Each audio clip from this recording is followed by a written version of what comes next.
এর যদি হুঁশ থাকতো এই জীবনের কাঁঠালের পাতা খেত না, নাকি বলছেন? তো আমাদের অবস্থাটা এই কসাইখানা ছাগলের মতো। বাপ চলে গেল, মা চলে গেল, এলাকার কত মানুষ দুনিয়া ছেড়ে কবরে চলে গেল, তারপরে আপনার আমার হুঁশ হচ্ছে না যে 5 ওয়াক্ত নামাজ পড়তে হবে, ইসলামের ওপরে চলতে হবে, আপনার আমার হুঁশ হচ্ছে না। তো দুনিয়া জীবন ধোঁকা। হিদায়াতের মালিক আল্লাহ, নাকি বলছেন? আল্লাহ নবী সাল্লাল্লাহু আলাইহি সাল্লাম তার চাচাকে বলছে, চাচা আপনি একবার বলুন লা ইলাহা ইল্লাল্লাহ। চাচা বলছে, বার্ধক্যে কলমা পড়লে লোকে বলবে মৃত্যু ভয়ে পড়েছে, তাই আমি আর কলমাটা পড়তে পারবো না।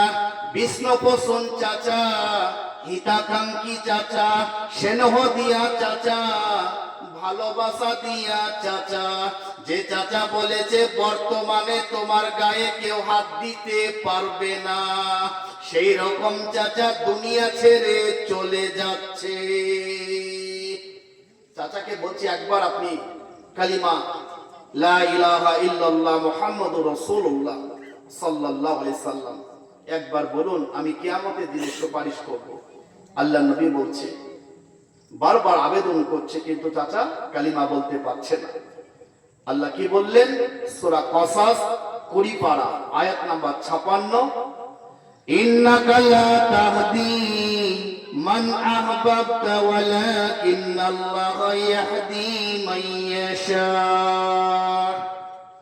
ওগো নবী, নবী তুমি যাকে ভালোবাসো তাকে তুমি হিদায়াত করতে পারবে না। আমার ইচ্ছা নাই, তাই তোমার চাচা কোনদিন ইসলাম কবুল করবে না।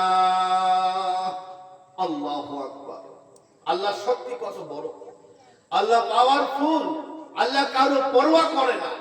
তাই একটা কথা মনে রাখবেন, যারা নামাজ পড়তে পারছেন, যারা মসজিদ আসতে পেরেছেন, যারা আল্লাহ বলতে পেরেছেন, যারা দাঁড়িয়ে রাখতে পেরেছেন, আর যে সমস্ত মা বোন যারা আপনারা পর্দার মধ্যে চলতে পেরেছেন, তারা আল্লাহর কাছে কেঁদে কেটে বলুন, আল্লাহ তোমার মেহেরবানি, তুমি যদি তৌফিক না দিতে আমার বাপেরও তাগত ছিল না, আমি নামাজি হয়েছি, দিনদার হয়েছি, এ তোমার মেহেরবানি। মনে রাখতে হবে হিদায়াতের মালিক হচ্ছে আল্লাহ, হিদায়াতের মালিক আল্লাহ, এটা আপনাকে মনে রাখতে হবে। কেননা আল্লাহ যদি চাইতেন সারা পৃথিবীর মানুষ ইমানদার হয়ে যেত, নাকি বলছেন? আল্লাহ যদি চাইতেন সারা পৃথিবীর মানুষ ইমানদার হয়ে যেত, একটা বেঈমান পৃথিবীতে থাকতো না।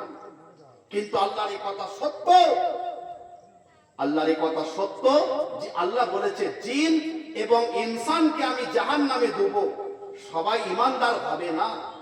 আল্লাহ যাকে ভালোবাসে সেই হিদায়াত পাবে। তো হিদায়াত পেতে গেলে আপনাকে হিদায়াতের জায়গায় আসতে হবে, নাকি বলছেন? হিদায়াতের জায়গা ওয়াজ মাহফিল, কোরআনের সঙ্গে সম্পর্ক রাখতে হবে, আলেম ওলামাদের সঙ্গে সম্পর্ক রাখতে হবে, মসজিদের সঙ্গে সম্পর্ক রাখতে হবে। হিদায়াতের জায়গায় যদি আপনি আসেন, আল্লাহ চাইলে আপনি হিদায়াত পেতে পারেন। আল্লাহর নবীর আপন চাচা আমির হামজা রাদিয়াল্লাহু আনহু তার কলজাকে চিবিয়ে চিবিয়ে